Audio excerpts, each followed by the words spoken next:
Hey, everybody, welcome back to STRonomics. I am joined by Kenny Bedwell from STR Insights. How are you today, buddy?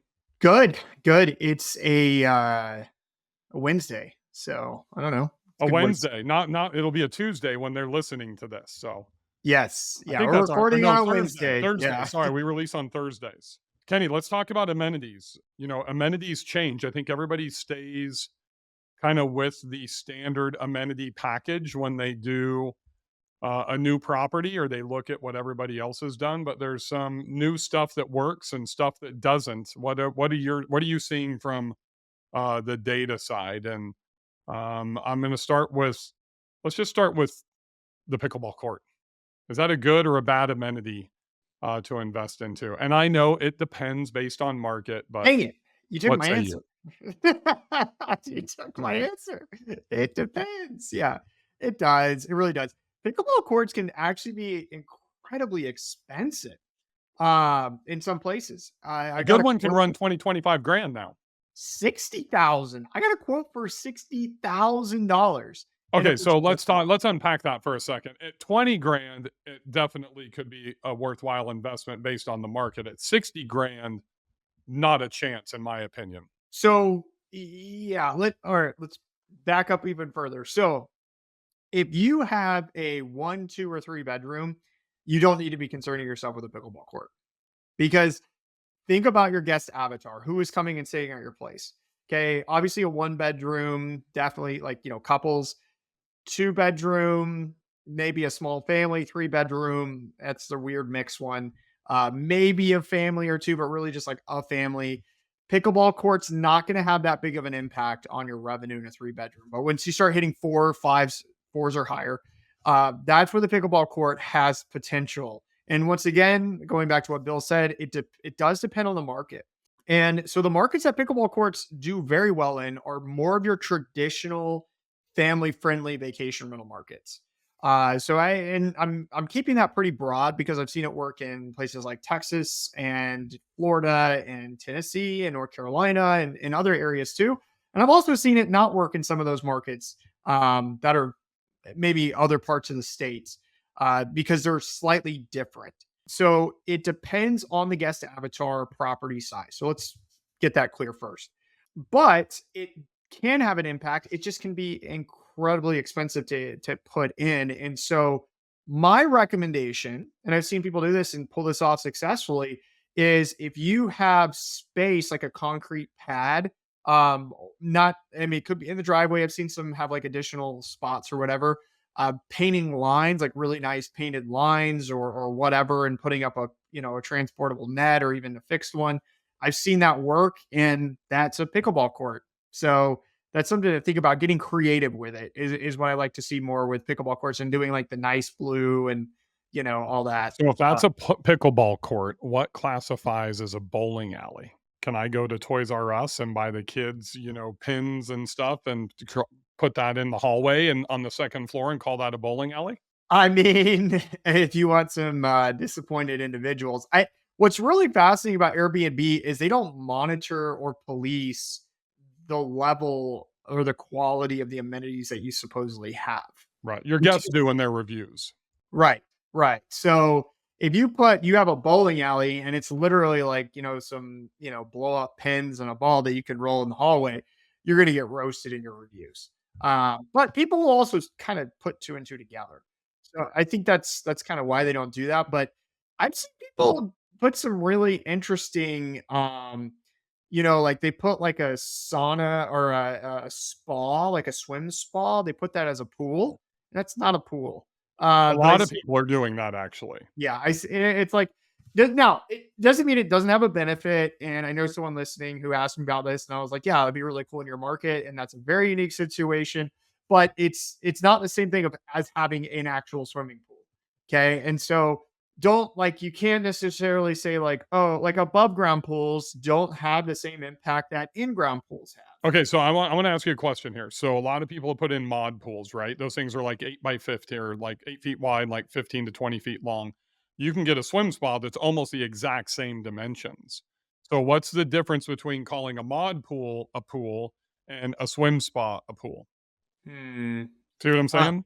well, I kind of. I mean, okay, like container encasements is what they are. They are usually a little more, they are deeper and more like above ground pools. More poolish. Polish, yes.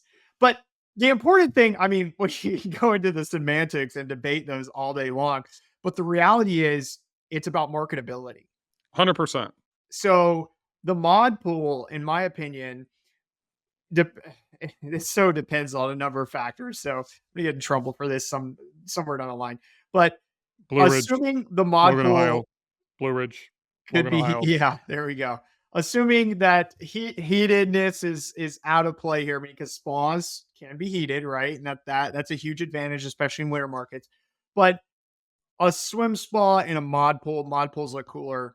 They're more eye catching, scroll Agree. stopping Has than, has way more marketability. and guess what? They make more money. And So, in my opinion, you can do 2 hot tubs for less than the price of, a swim spa. I would do 2 hot tubs every time because it gives you more marketability. So I now have 3 properties that have 2 hot tubs, and I spend about 5,500 per hot tub, so I'm in for like 11,000-12,000 bucks, probably about 12, 13 after delivery. but how many people can you host in these properties though? Because would you do They're that in a fuck four they're bedroom? massive. It's yeah, I mean, like the I wouldn't most do it in a 4 or 5. Just throwing it out there. yeah, so I mean, probably the smallest property I have sleeps 18 with 2 hot tubs. But my point is, I looked at swim spas, I looked at mod pools, and 2 hot tubs cost me 13K at the Smith Lake retreat property. I just had the mastermind at, has 12 bedrooms, sleeps 38 with no bunk beds. So 13,000 for 2 hot tubs, 45,000 for a swim spa, for a large, nice one. And you're talking like almost 100 grand by the time you do all the dirt work and everything else to put a mod pool in, Yep. right? So for me, I look at it's the whole thing about building super properties. It's how do I max out my return on investment? And for me, that has been 2 hot tubs. So both the OBX properties have 2 hot tubs. That new lake property has 2 hot tubs. My new Montana property, it has 2 houses and it has 2 hot tubs. I added a second fire pit so there wasn't a communal fire pit, right? So that way I could, obviously do 3 listings, a parent and then 2 child listings. But another thing that I've added into the last 4 properties, Kenny, is a sauna. And, it's funny, my second property I ever purchased, I ripped a sauna out. And now I look back and I was probably like even back then in 2017 or 18, it was probably like an $8,000-9,000 sauna. It was huge. But it was at the beach. And I mean, who the hell wants to go from 100 degrees outside into a sauna? And I look at now, I would actually, because I'm a sauna guy. And I look at the marketability of the saunas, right? So the question becomes is, and there's different types. So I've got outdoor barrel sauna, I've got indoor saunas, but when does that stop? Because a lot of people that are in the biohacking world now, they're into all that stuff. I'm into the biohacking stuff. I mean, you've got saunas, people are wanting to put in expensive red lights, they're wanting to put in, cold plunges. How far do you go with that? I mean, I think a sauna gives me a lot of marketability, especially in markets where most people don't have them. And I'm only putting them in just to quantify for everybody at mountain markets. So in North Carolina and Montana, when people want to ski, do that type of stuff. But you see a lot of outdoor barrel saunas and like even in Palm Springs and Joshua Tree because they have great marketability. They look beautiful, right?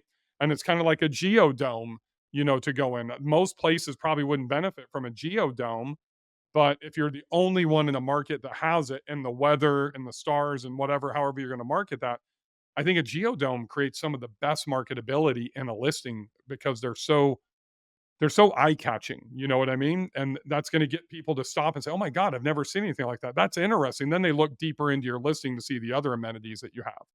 So, what from a data standpoint, I look at it from a marketing standpoint. What's the point of no return? So, like if I do sauna, should anybody even be considering cold plunge right now? Man, so I had a couple clients last year do cold plunges, and they actually mentioned that it was really impactful and attracting the particular guest avatar that they were hoping to attract. And I think that's the key. If you are doing it because you're trying to like add every amenity under the sun, I think it's a dumb idea. But if you are trying to attract people like the health and wellness community to your place and you're offering other amenities that complement that, then it can make sense.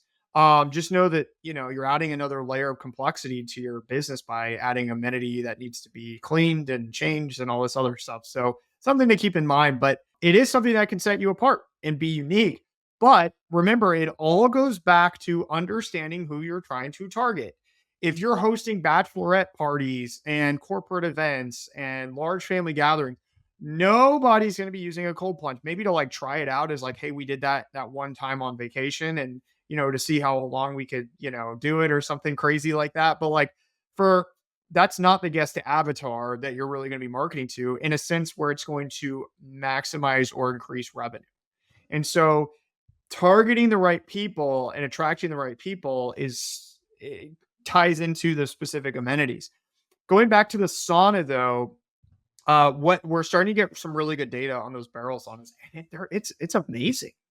They're crazy, like they're doing really really well, and we're even showing those that's even showing up in the reviews. People are mentioning not the hot tubs, not the fire pits, not the common amenities like the base package amenities I call them now that you have to have, but they're mentioning the barrel saunas or even the indoor saunas in a lot of different markets. It's Uh, new, it's unique, it's yeah, it different, is. It right? is. And I believe there's a big difference between an indoor sauna and an outdoor barrel sauna.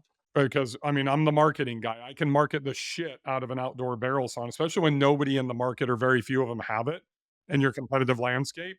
But the indoor is much easier, especially if you're doing like a single person infrared or something like that. It's much easier to be replaceable. So as Kenny's talking about that whole buyer persona, right? The fictitious representation of the ideal guest, the ideal customer that you're trying to attract. You need to leverage that, but it also needs to be tied in. You need to do the enemy method and see what is and what does not exist in your market, right? So, I mean, that's Kenny. That's why I put at my first Montana property that the river cabin. I put in a barrel sauna because nobody had one in the market. And then I went the next step further. And it cost me almost $22,000 to add onto the deck, run electrical, and I went to Hype Dome and bought the 15-foot, the ginormous, geo-dome, and put it out there, and then put a whole outdoor living space inside of it. And you know what happened? I looked 2 days ago. I was looking at this. My bookings now extend all the way through Thanksgiving this fall and into the winter in Montana. And it's not. This is not a ski resort property. Last year I had zero. And I think I've got like 24,000 dollars in bookings in October and in November already, which didn't happen. And I think a lot of that has to do with that geodome and how I market it. And it's in three of my first five images, right? So as I talk about all the time, you guys need to think about how you're going to market your amenity. Kenny, you and I both see this. Somebody buys a hot tub, buys a sauna, buys a geodome, puts in another coffee bar in the master suite, whatever it is, and then they don't market it, Yep. right? So all you're doing is adding a plus one to where your guest is surprised when they show up. And that's great for their hospitality and their experience when they're there, but you're not leveraging the marketing on the front end of it. Right. I want to be clear. I've heard people say this, Bill, so I'm going to say this, and I know you'll agree with this, so it's all good. But I we need to disclaim this. So Bill said he said two things that actually tie together, and this is really important. Don't buy an amenity simply because nobody else has that amenity in your market. That's not the reason why you buy an amenity. That's part of it, but it's more important to tie in the fact that what he just said with marketability. So you don't go in just to buy something because nobody else has it. You go in with a plan, meaning I want to better market my property and have amenities that better target and attract people to my property.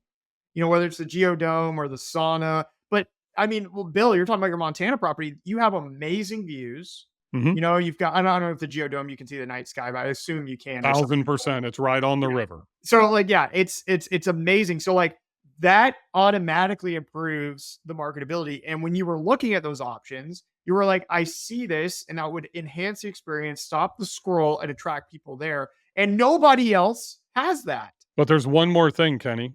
I went into the Glacier National Park Facebook group. I went into the Whitefish Community Facebook group where guests that travel from all over the world come to that market, and I asked them, "Hey, would you want to stay at a place that has," and I put a picture up of the barrel sauna before I purchased it.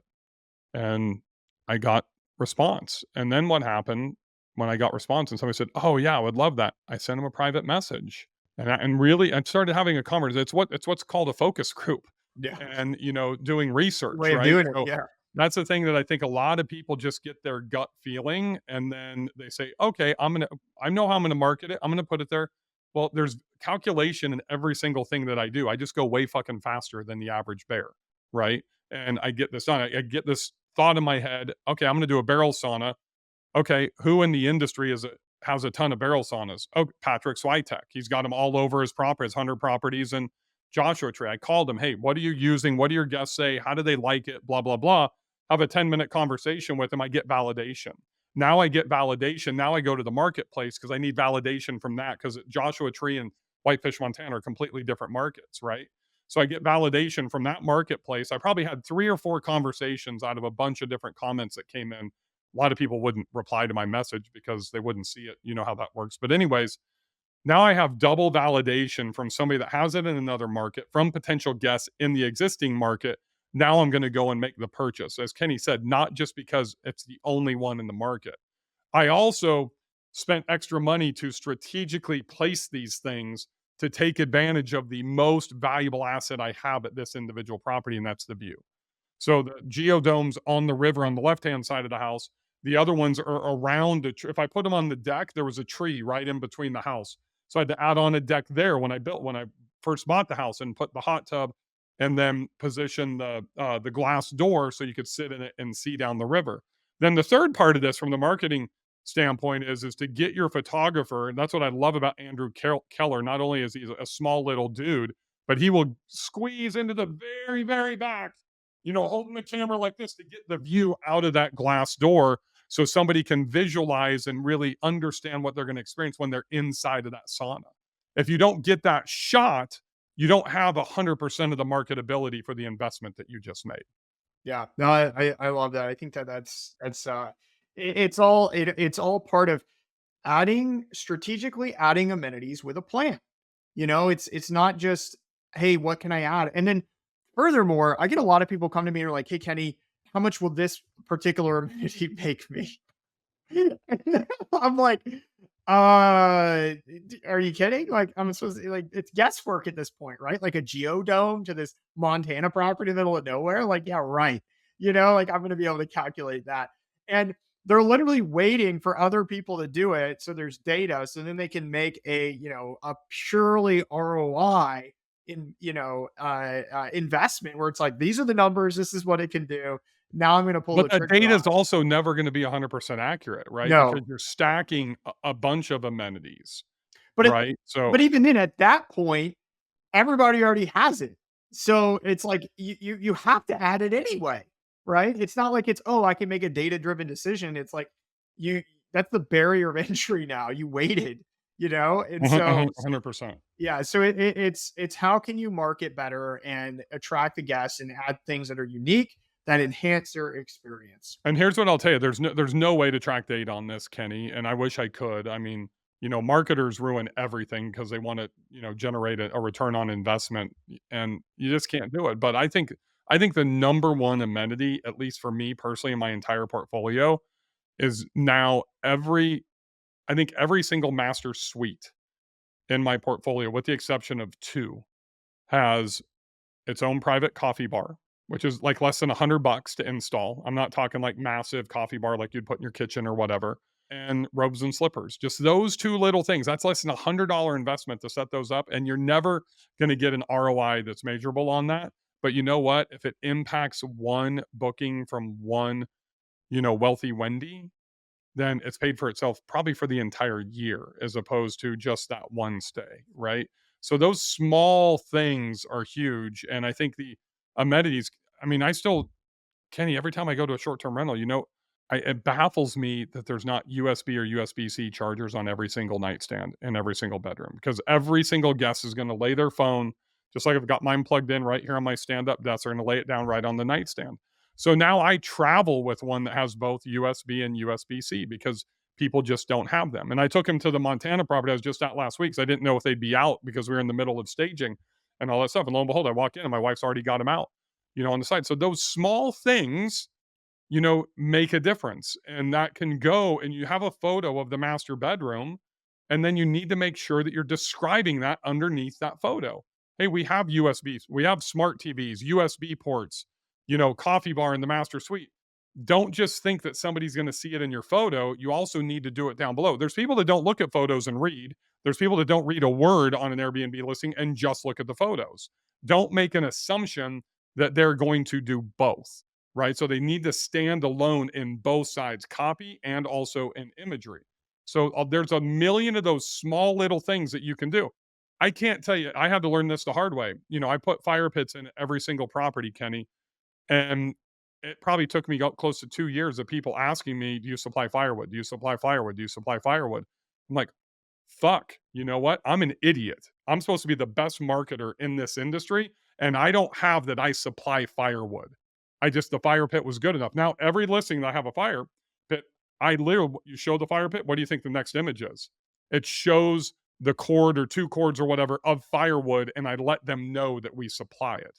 Because the last thing that, dad wants to do is drive to a remote location, because almost all of mine are in remote locations, then have to drive someplace else to go get firewood and then come back. So that's the psychology of how somebody is making buying decisions as they go through that whole process, on how you are taking those amenities and leveraging them or not in your listings. It's really going to lead to more bookings. Yeah. No, that's yeah, those little things I think are how, and then marketing the little things to separate you from everybody else.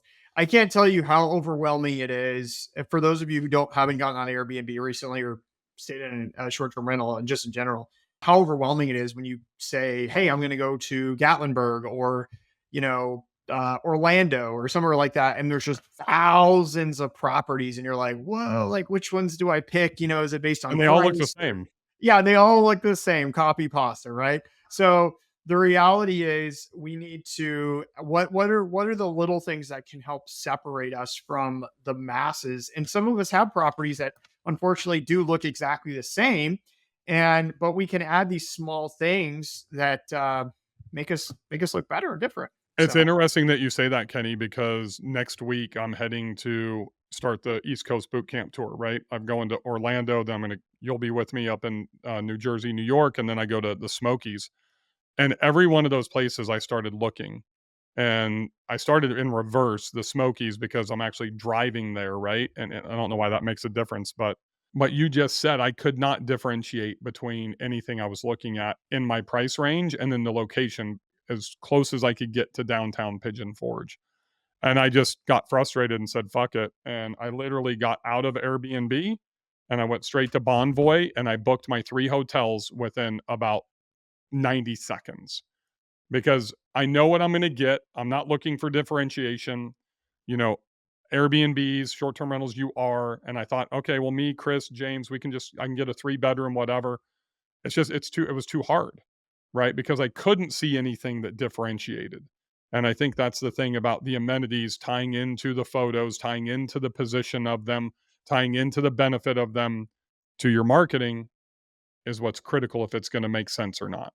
that's a really interesting, maybe that's a good topic. Maybe we could talk about that too one time, is like guest fatigue in picking listings. Cause like I felt the same way too when I go on a trip. I'm like at Nashville, for example, booking something in Nashville is like, I it's mean, like yeah, in they're downtown, it's all all the the same, and same. especially when you don't have more than 4 bedrooms, right? So it's all Yeah, 1, 2, 3, yeah. 4 bedrooms. They all look the same. They all have the same, Music City, Nashville neon signs and guitars and all Or the they're same pink. shit. And until you find the pink house, in Yeah. East Nashville, they all look the same. Right, right. There is fatigue. I mean, and for me as a corporate traveler, I mean, I'm a road warrior now. I'm on the road like almost every single week. It's just almost default to Bonvoy Marriott Hotel every time because it's easy. I don't have the brain power, the time to be going through and spending an hour trying to figure out which Airbnb. And that's also partly Airbnb's fault and Verbo's fault, the OTAs, because I can't really see the proximity to where I'm going to be working. Does that make sense? It's not close enough for me. And the easiest thing for me as a traveler is not to have to rent a car. If I can get from the airport to wherever I'm going to stay and walk or a super quick Uber to be able to get to and from, that's going to be easy. Now, vacation rental markets, you think they're completely different. They are not. How close are you to downtown Pigeon Forge? How close are you to Dollywood? How close are you to the restaurants? How close are you to the ski slopes? How close are you to the marina or the boat rental place? It's all the same up here. You just think it's different. Right. Awesome. All right. We might have to talk about fatigue in the next one. Thanks for Yeah. joining us on this episode of STRonomics. That's Kenny, the data guy. I'm Bill Faith, the super property guy. We'll see you on the next episode.